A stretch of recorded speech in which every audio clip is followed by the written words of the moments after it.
All right, guys, I'm going to be showing you how to find for sale by owner leads on the internet, on the free web. So when you're starting out your wholesale business or when you're starting out your real estate business, you're going to be trying out and testing out a bunch of different sources and different ways on how to generate your own leads. And the for sale by owner list is a fantastic way to gain leads without you spending any money on marketing. You'll be able to go online on Zillow, Redfin, for salebyowner.com, sometimes realtor.com, and find these leads, find these listings online of sellers that have already posted their house online, telling you they want to sell their house and already telling you the price. 90% of the time they already posted pictures of the home, and you'll be able to see all this information before you even decide to call them. Now, this works the exact same way when calling homes on the market, except they're being represented by a real estate agent. You'll have to then contact the agent, and you could still find great deals on the MLS.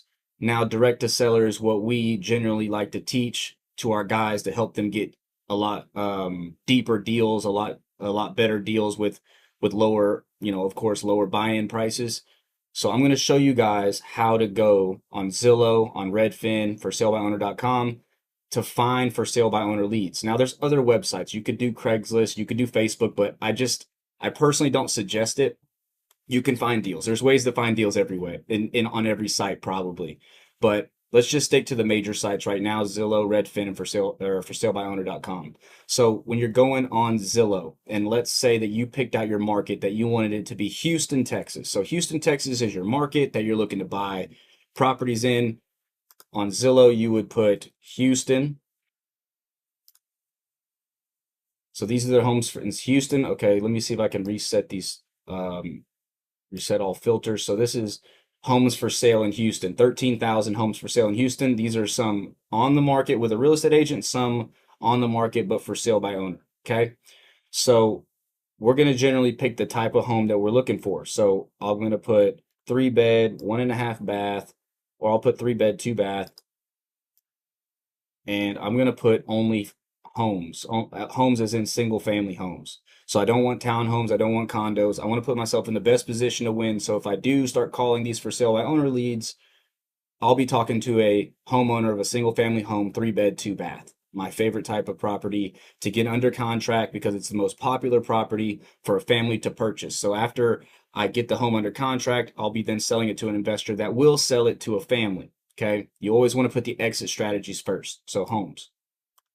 And then over here, it's going to have these other little filters like auction, pre-foreclosure, new construction. So for this video only, I'm going to delete or take away all of these except for owner posted. Okay. Yes, you could put foreclosures. Yes, you could put auction, all those things you can.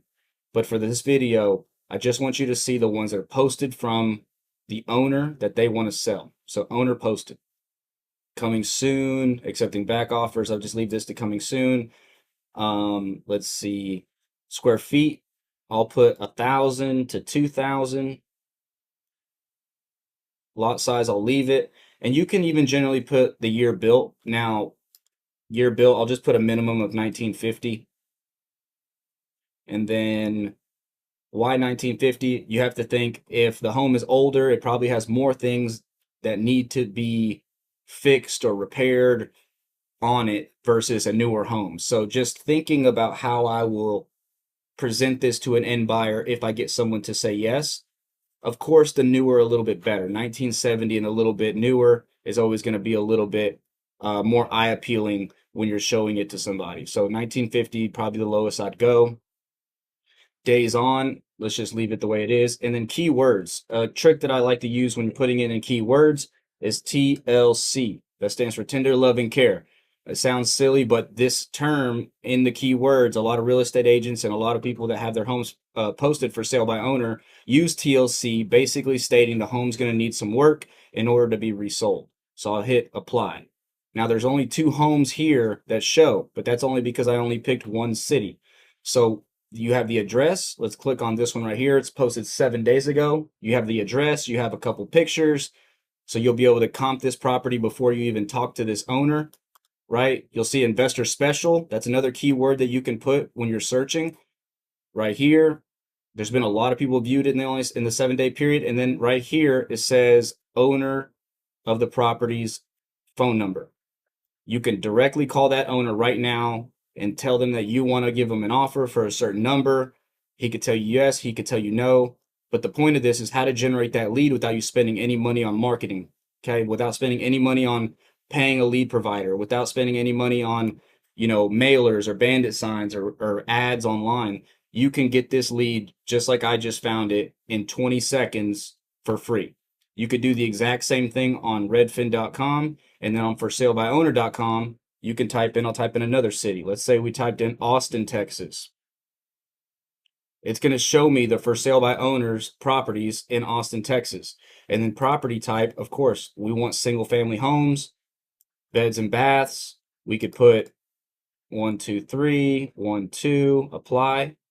And these are the ones that are in Austin. Okay. And you would look through these and find one that, looks a little bit distressed, because the reason why you want to look for a distressed property is not because, oh, it's messed up, I'm going to fix and flip it. It's because there's a reason why the property is not in good condition.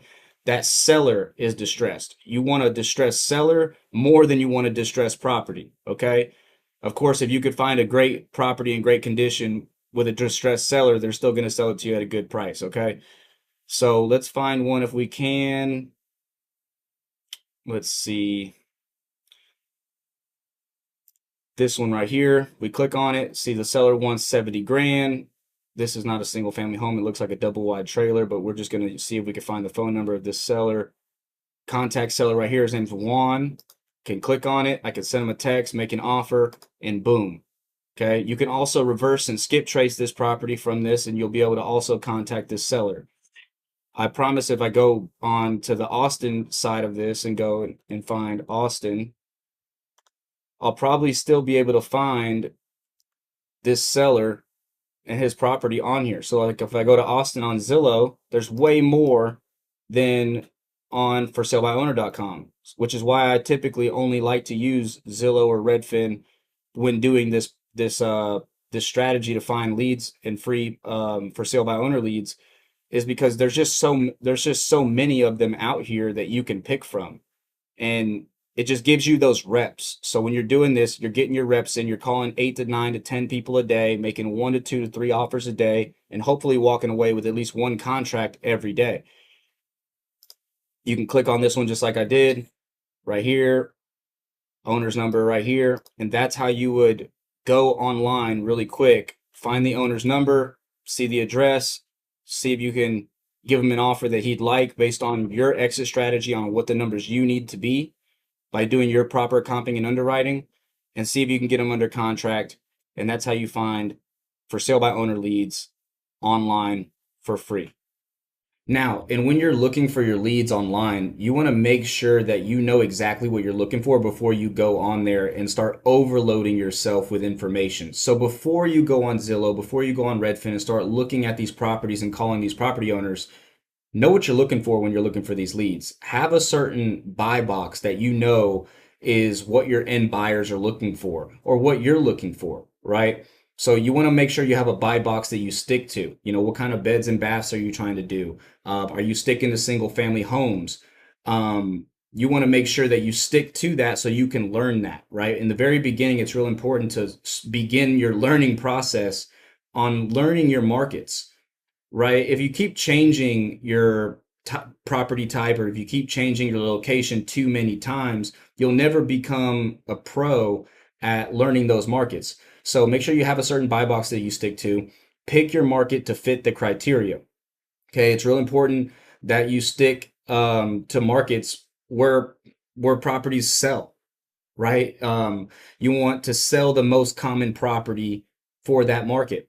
You want to make sure that whenever you're looking at these properties that you comp and underwrite it properly so you know where you need to be at when you get on the phone with that seller. You can, how I do it is I normally just find the location. If I like the location, I call, Because even if the owner of the property posted their home for 200,000 and you need it at 150, it doesn't mean that when you get on the phone with them that they won't be willing to go down to 150, right? You always have to call and find out. You can't let the post and what they said dictate and pick and push you away from not calling them. Let them get on the phone with you, because chances are they're going to get on the phone with someone else and sign up with them if they can make the numbers make sense. So here's an example of a buy box that I just made really quickly. So let's say you stick to single family homes. Let's say you only want 3 beds plus, let's say 1.5 bathrooms plus, 14 to 2,000 square feet. Now you see how I'm pushing these homes into a certain criteria. I only want 3 beds plus, but then I went down to 1.5 bath, right?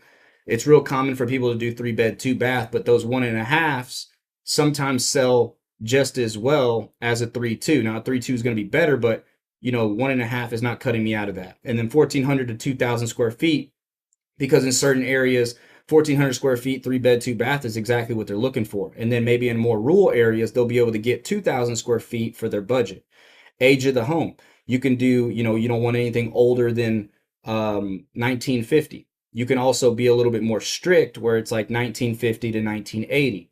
The reason why it's 1950 to 1980, let's say in this case, is because you want room to work with. You want a home that you can get at a lower price. If the home's built in 2015, you and that seller won't be able to get into a good conversation where you'll be able to say, hey, well, this is a little damaged, that's a little damaged. There's not that much distress probably on that property for you to negotiate the price down.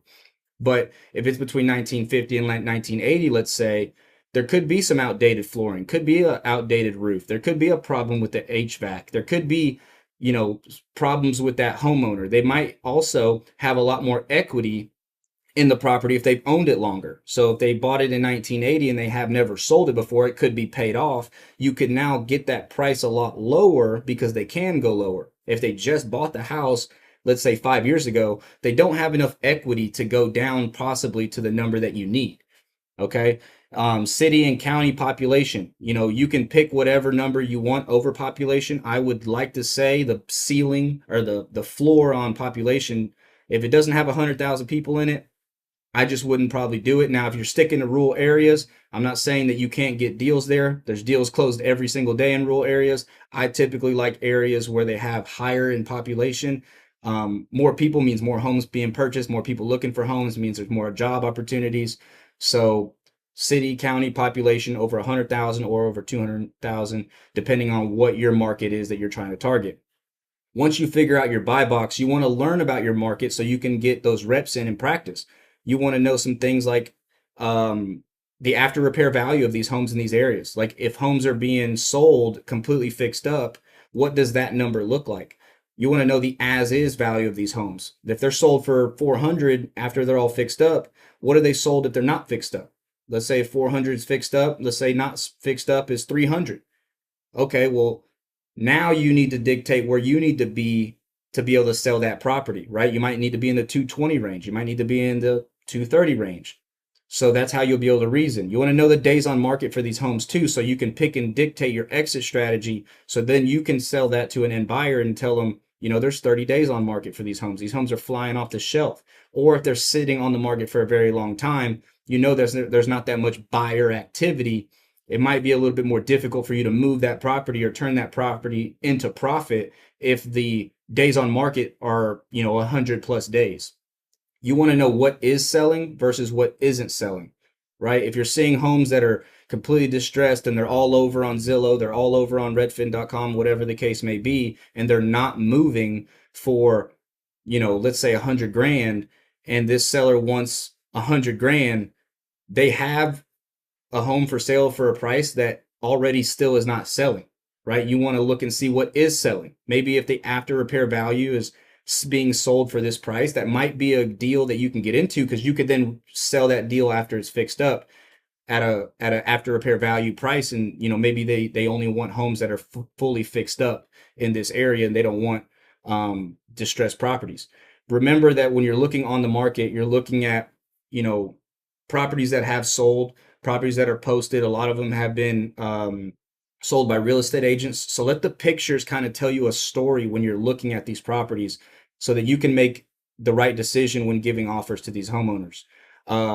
You also want to know a couple real estate agents in the markets that you decide to sell in. So if you're sticking to Florida, it would be good of you to get to know some Tampa realtors, some Fort Lauderdale, Jacksonville, so that you can be in the know in these realtors' ears so that when they get another property that's a fix and flip that they know that you're looking for, they can give you a call, right? Or whenever you're getting a property ready and you want a realtor to help you, let's say run some comps if you're a little unfamiliar with comps. Realtors are there to help. Realtors want to be a part of more transactions. Don't be scared or don't be shy to not reach out to real estate agents in the markets that you're trying to focus on. You can click on those properties that have sold, maybe if it's close to one that you're trying to put an offer in on, and you can call that realtor and ask her how long it took or how difficult it was, or if there's more buyers looking to buy properties in that area. If they've already sold a home in that location, call them and see what it was like during that process so you know what you're getting into. Remember, all the data is public information and you can use it to help you and really put all the pieces of the puzzle together so you can put your buy box on the properties you want to focus on in the locations that you're learning about, so that when you're on the phone with these sellers, you can really connect and you can really reason with them so they can get to the price that you need so that you can make more deals happen. So if you're looking for more deals and you're looking to try to get more deals without you spending any money on marketing, for sale by owners is a very, very easy and simple tool that a lot of people use in the very beginning or use as they keep going because it's free. You can get a whole lot of reps in, you can get a whole lot of practice in, and you can honestly find some really good deals on here. All you got to do is learn how to pick your buy box, pick your market, get the numbers exactly where you need, and make offers. You can't get deals without making offers. So if you're calling 10 people a day, make sure you're making 3 or 4 offers. That might turn into 1 or 2 contracts. That compounding day to day, week over week turns into a business. And so try this strategy out. If you don't have the money to spend on PPL or PPC, for sale by owner, there's deals on here. We've closed multiple deals with the for sale by owner list. Give it a shot. Don't be scared. Make offers. Make money. Thanks, guys. If you really appreciate this video, don't forget to subscribe to the YouTube channel. Hit a comment, hit a like. I'm not sure how this stuff really works, but supposedly it helps out the algorithm. Show some love on there, and I appreciate it.